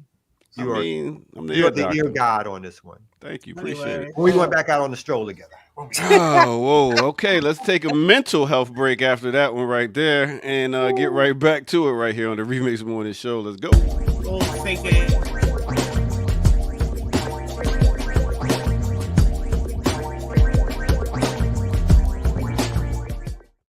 It's scared of that healthy diet, boy. Scared. It takes discipline, y'all. Speaking of discipline, let me get my discipline in on these turntables. It's time for a remix on the remix. Let's get it.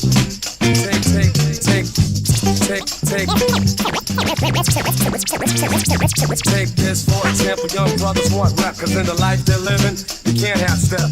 It starts with the young ones doing crowds for fun, and if you ain't down, you'll get played out, son. So let's get a car, you know I fly with. Get it then, pull a screwdriver and be on quick with the dope vibe, yeah, and a rowdy crew. We can bag us a Benz in an alley too.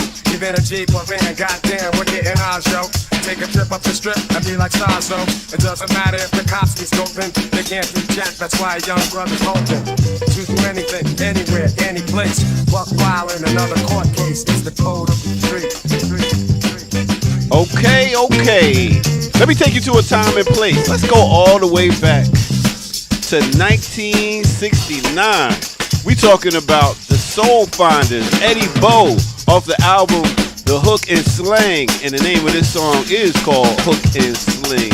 Mixed with 1994, we talking about Gangstar, Hard to Earn album, and the name of this song is called Code of the Streets. All right, with that said, let's go ahead and get back to the Remix Morning Show after you like, subscribe, and hit that button and tell somebody, yo, the show is on again and again. And go to the bottom of the screen and donate to blkliberationmedia.org. You got the name, so go ahead and donate. All right, with that said, let's get back to it. Let's go. Let me see if I can get out there and do that thing with you. Want me to try it? Yeah, let me get it.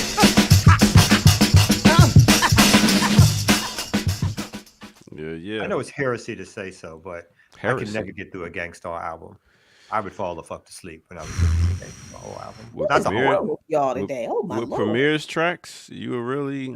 I mean, because my man Google when he monotone. He's the king of monotone. It's too much. It's too much for a whole album. Yeah, but they need to do 3 songs. And he always has people on the album with him that help him out. So yeah, he needed that. I mean, they had a couple of bangers. Don't get me wrong. A couple of bangers. What? Mass Appeal is one of the best hip hop songs ever created. I said they had bangers, but not a whole album's worth. You know it's true. Hard to Earn, Step Into the Arena. You're bugging. Yeah, I said bangers, individual singles. Those are whole albums. I'm not talking. I ain't listening to all exactly. At least Kamau is honest with his hate. He's like, I ain't listening to all that shit. I turned it off after the hit single. I was like, okay, that's enough of that. Oh, okay, yeah. How do I get this? How do He's I like, him get again? my money back for this CD? Yeah. Why buy this CD? I'm glad I come on here so you can learn something.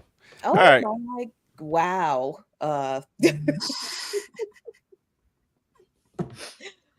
Welcome, Remix Morning Show. We are over 400 live viewers, please like, subscribe. Okay, you can't subscribe no more, I guess, but like, you can subscribe. Yeah, you You can can't pay still no money. subscribe. Yeah. Mhm. Like, subscribe the channel.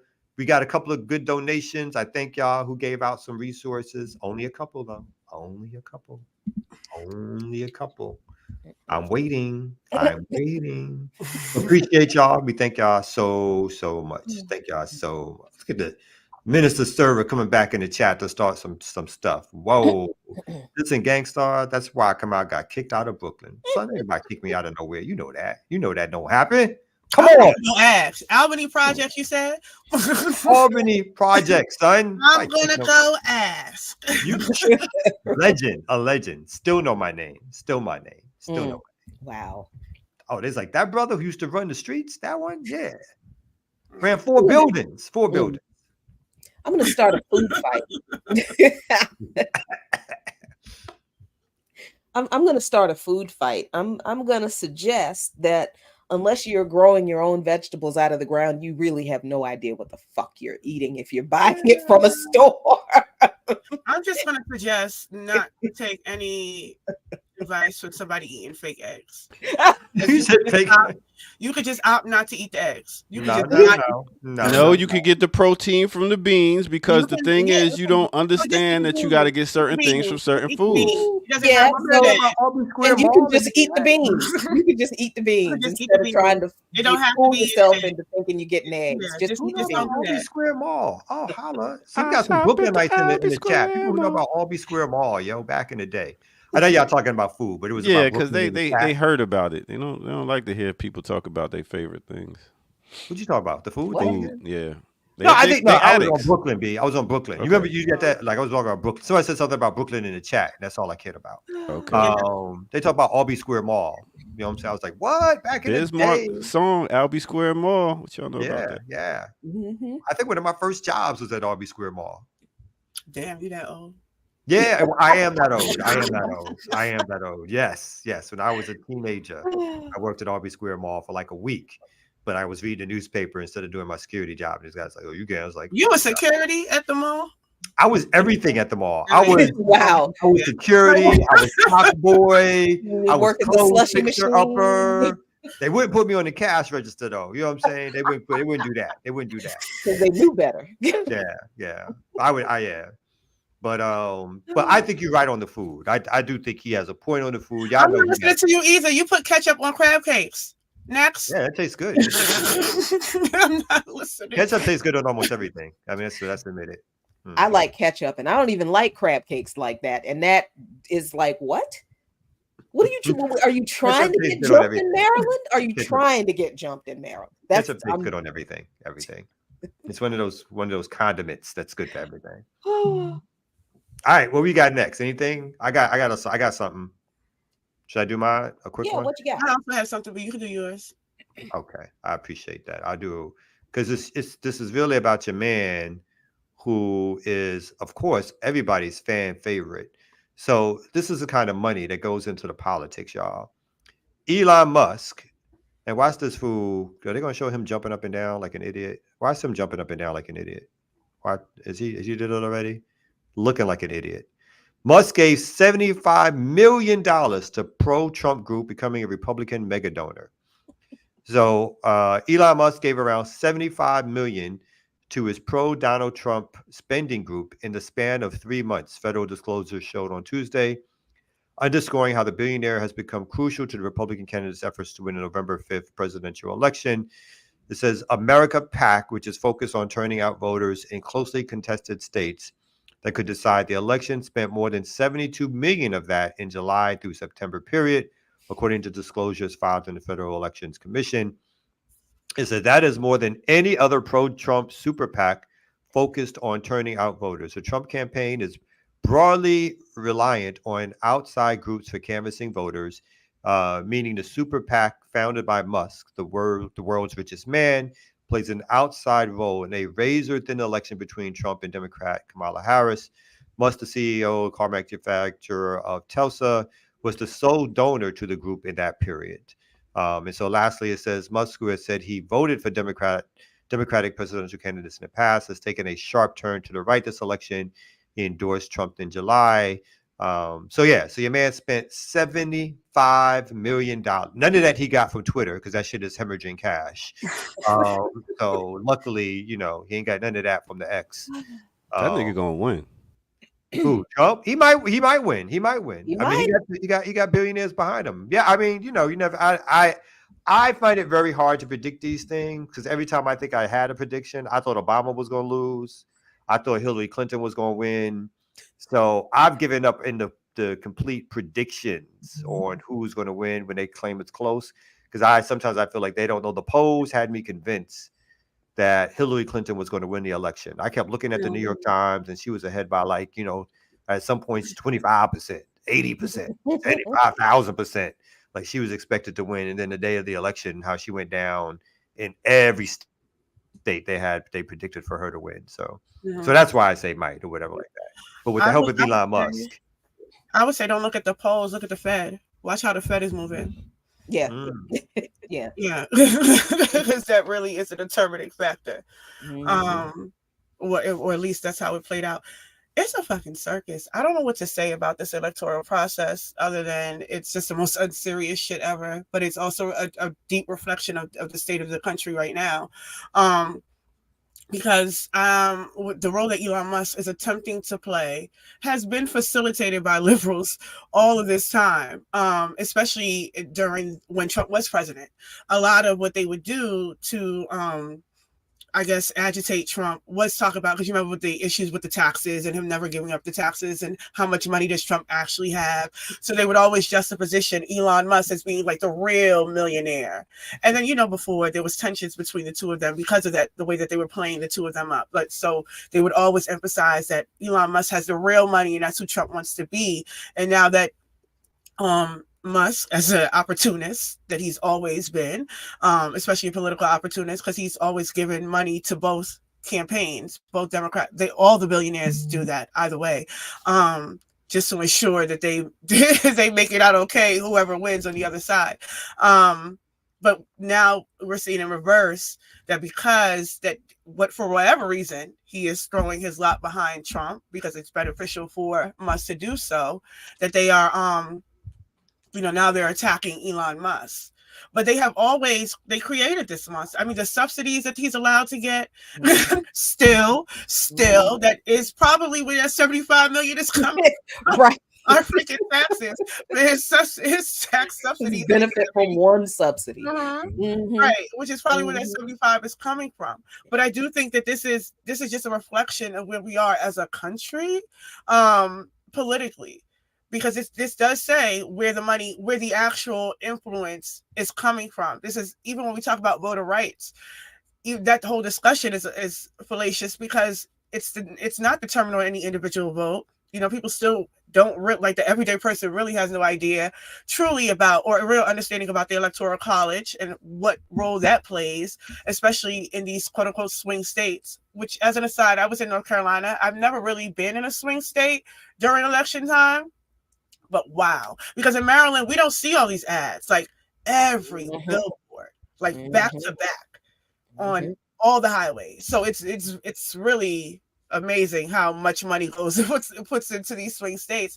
But, I say that to say that this is the state of where we're at, that we are not the deciding factors as voters on any of these things. Because there's a fundamental disagreement at large. Nobody wants to have Trump in. But then this man gets to come in with a $75 million pack and change that. And that's not any different from what we see in the Democratic Party. The amount of money that's going into those PACs, which is why she's on the shade room, which is why. So that's just really the state of where we're at, where this is not a democracy. It's completely on its face, has been exposed as the oligarchy that it's always been. But you could see that primarily by the way that the ruling class has a particular power and control over the results of what happens in these elections, and then over our policy making, and then overall the futures of whatever happens to us.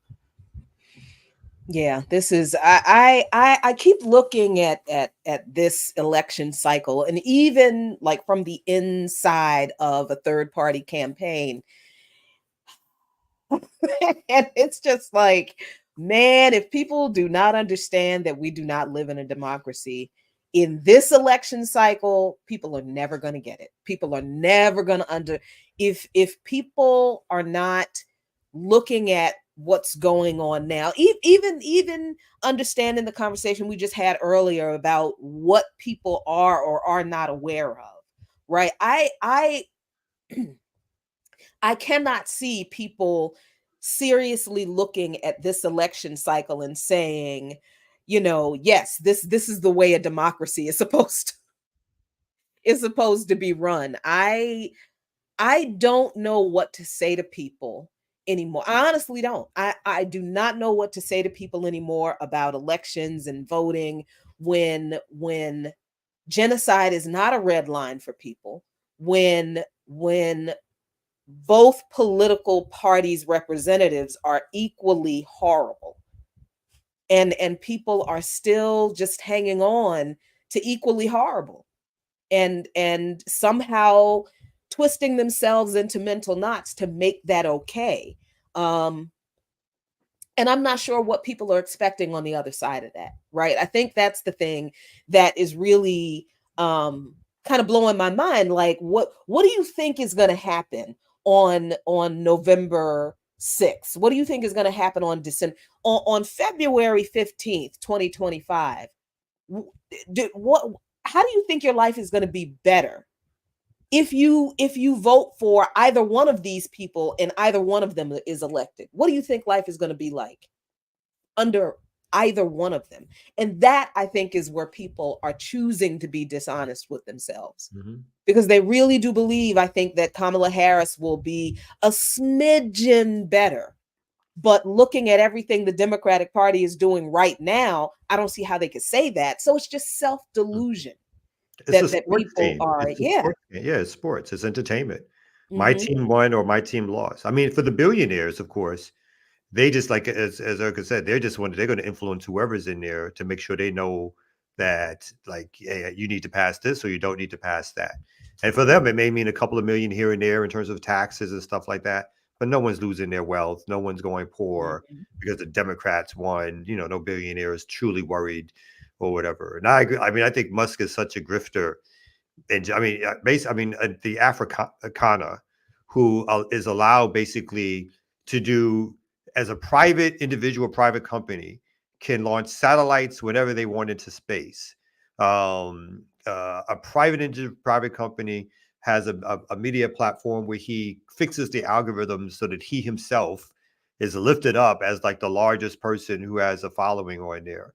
The car supplements and stuff like that. He's moving from California to Texas to get even more tax breaks and so forth. So he's like an unserious person in an unserious world, but who has a huge impact because of the amount of wealth that they basically gin throughout the years. It's not like they have some, for people who are like, oh, if you're super rich, you got to be super smart.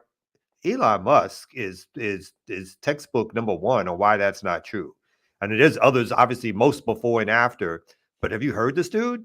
You sat down and heard this dude on an interview?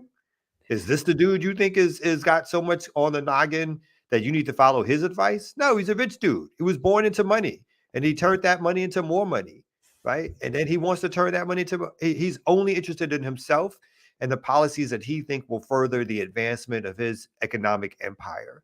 And he's also a white supremacist, and those things go together a lot of times. It's not even like it's a main point because it's connected. So that's what that dude is. And that's what he's doing with his money. He wants to get the overt white supremacists in and not the covert white supremacists. And he thinks the overt white supremacists will mean better tax breaks for him. So instead of making, $300 billion next year, if the covert white supremacist gets in, if the overt white supremacist gets in, he'll make $350 billion next year. So that's where their choices lie. And what has happened too is that like people like Mark Cuban gets to be seen in a particular light in comparison to Elon Musk, right? Because Cuban was doing the same thing. Cuban in 2016 support and put his money behind Trump. But now he's like, well, I'm not going to do that again. I'm going to support Kamala. And then it becomes like, headline news that, even Mark Cuban, this real billion, so they try to make it seem like a particular way, like the kind of narrative that they place behind real money and who's the real billionaire, because they at least have an understanding of the influence that they have, right? And so whatever direction a Mark Cuban or Elon Musk is going is important to those campaigns because they need that money to keep the campaign going. Mm-hmm. But what I think that Kamala Harris campaign particularly has shown is that you kind of really don't need a Musk, right? Because she raised how much with just those Zoom calls. And I think that's why there is a particular interest in getting behind Kamala Harris, because she comes with a particular base that can be tapped into at any time and mobilize behind her. And we are seeing that happen. Now, whether or not that's going to be the deciding factor, whether or not she wins, I think speaks to, again, the influence of the ruling class and the State Department. And the State Department, because I think that people really don't consider how many hands are in this pot in terms of how the country is ran. Because right now, who the hell's running the country now? We know it's not Biden. Not Sleepy Joe. Yeah, we know it's not Biden. It couldn't be. He's on tour. They're propping him up like that, he's still alive. 18 hours. He's got to be sleeping 18 hours a day, and he's only awakened when he's like, they got to when they got to put him in front of the camera. Put a little sauce under the nose, go like that. Get him some whatever you got to take, some pills, like 16 a day, and like roll them out. Whatever happens. It don't matter, and it doesn't matter, right? Because he'll come out there and be befuddled. If you look at these State Department news conferences, on their face, they're a fucking joke.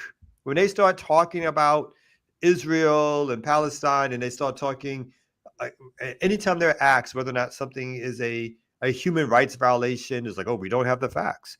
We think it's terrible what happened with that bombing. Then the next question is, well, then is this a crime against humanity? It's like, we don't have the facts to say that. But, again, if this was Russia, no facts needed, nothing needed. Every day, any day, he's a war criminal.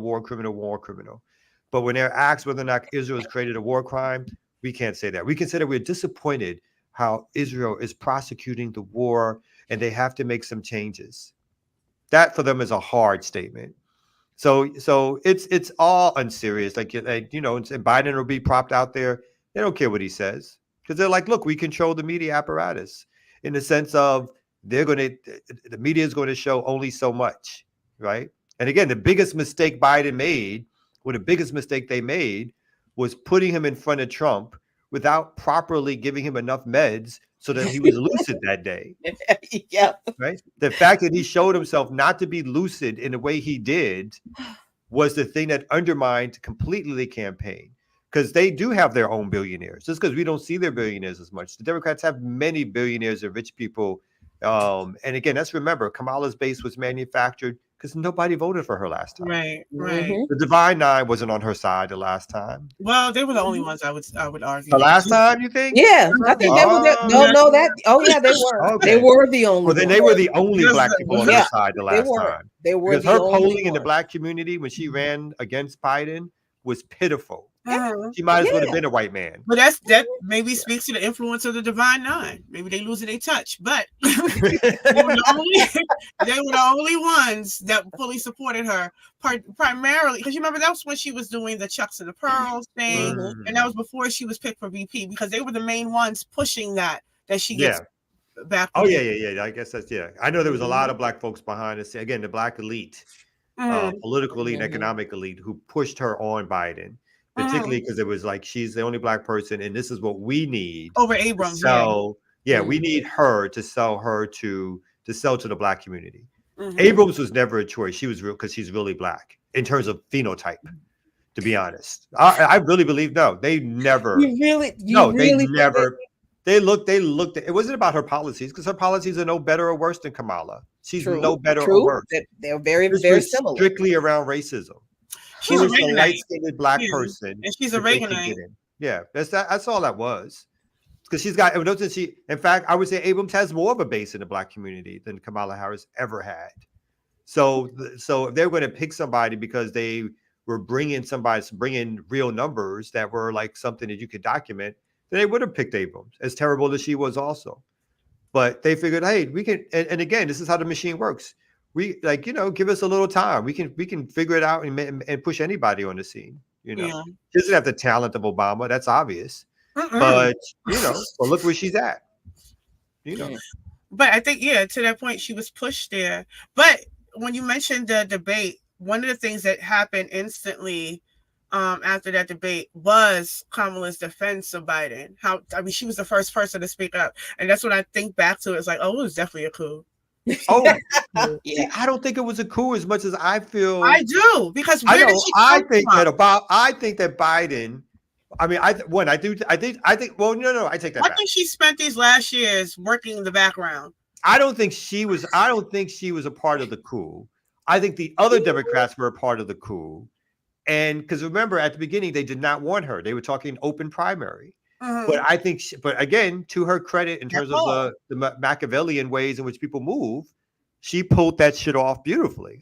That's the thing I give her the most credit about. I give her credit whether or not she was part of the overt coup or not. When she saw the opening, she was like, the time. She seized the fucking time. Ran on went in into there. Biden's bedroom, allegedly. Got him up, allegedly. Got him to write, sign his name or something saying, and I support Kamala being the nominee.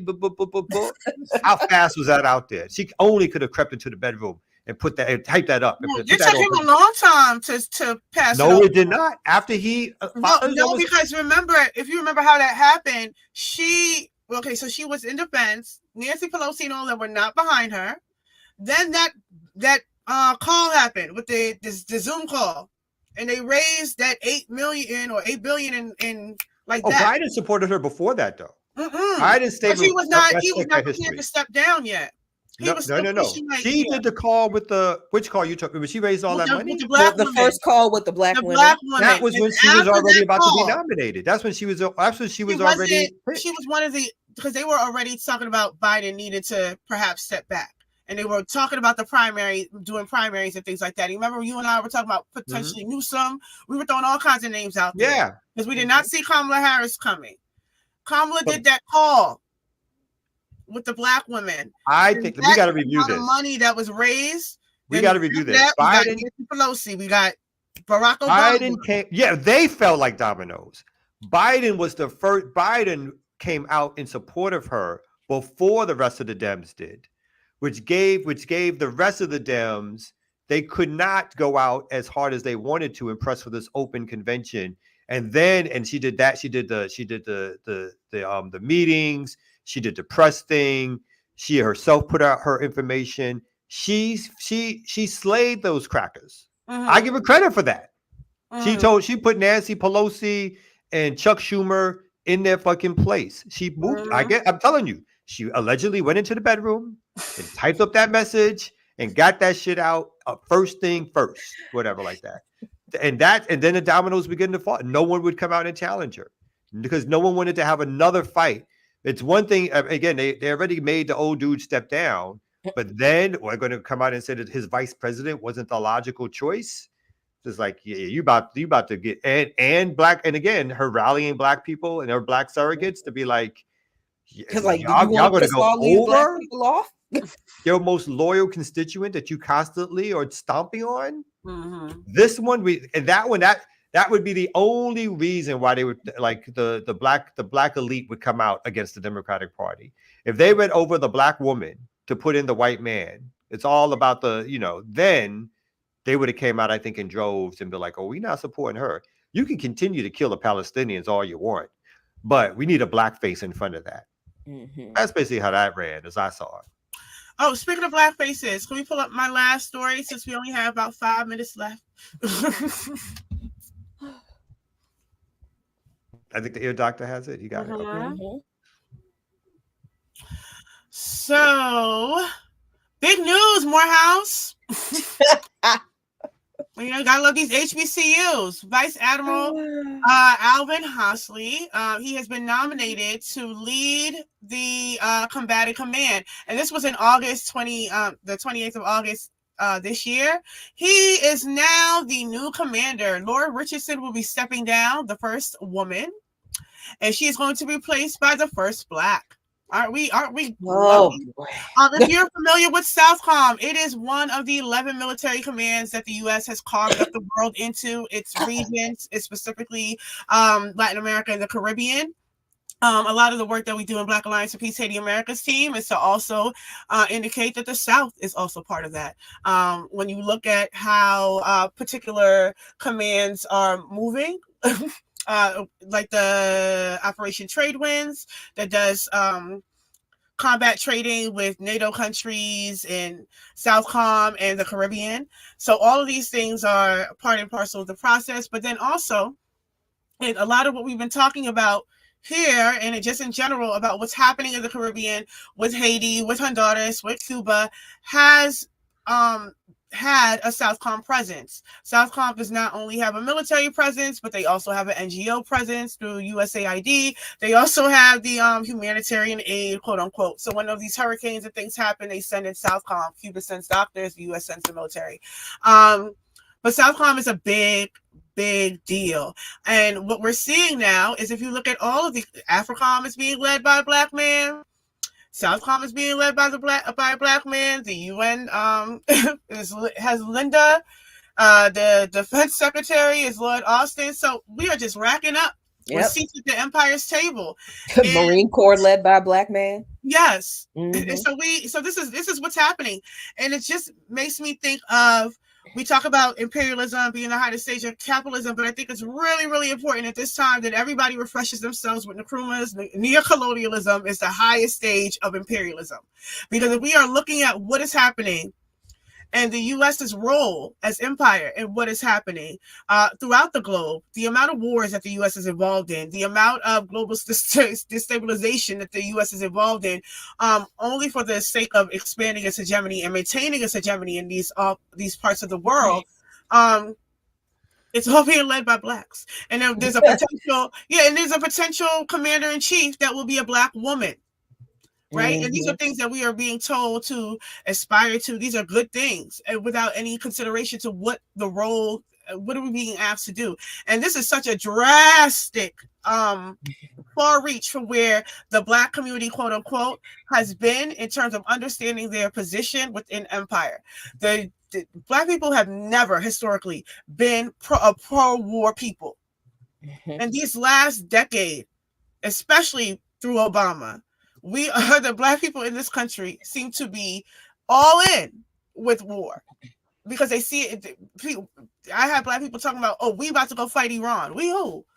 We got an issue with China. We don't know. We who? Right.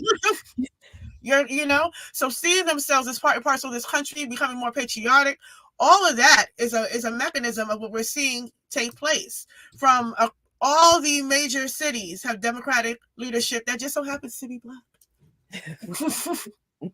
Right? And this is the thing that we're pushing for. More Black faces in these spaces without any consideration of what even is happening. So the repression, the criminalization, the occupation of our communities, all of this is happening by Black people. Mm-hmm. We are the worst, the most hated in all of these things without any particular context to perhaps why. What is happening right now, geopolitically, that would cause a particular reaction to Black people in the U.S. who have always been internationalists, who have always been anti-war, and that is a big, drastic shift. Mm-hmm. That's right. Mm-hmm. Real quick, that's not to toot our own horn, but that's why we are so important as an outfit and others who do the same thing, because we are the ones who are continually, others too, are pushing the historical Black radical perspective of our role within this empire. And others are trying to completely eradicate the history of Black resistance to American empire. And like you said, Obama was their greatest puppet ever, or their greatest invention ever was Obama, to move Black people towards trying to be a part of the empire. Bam. All right, there it is. Eartha Kitt would have said, "No need to toot your horn, Marcus." What is happening?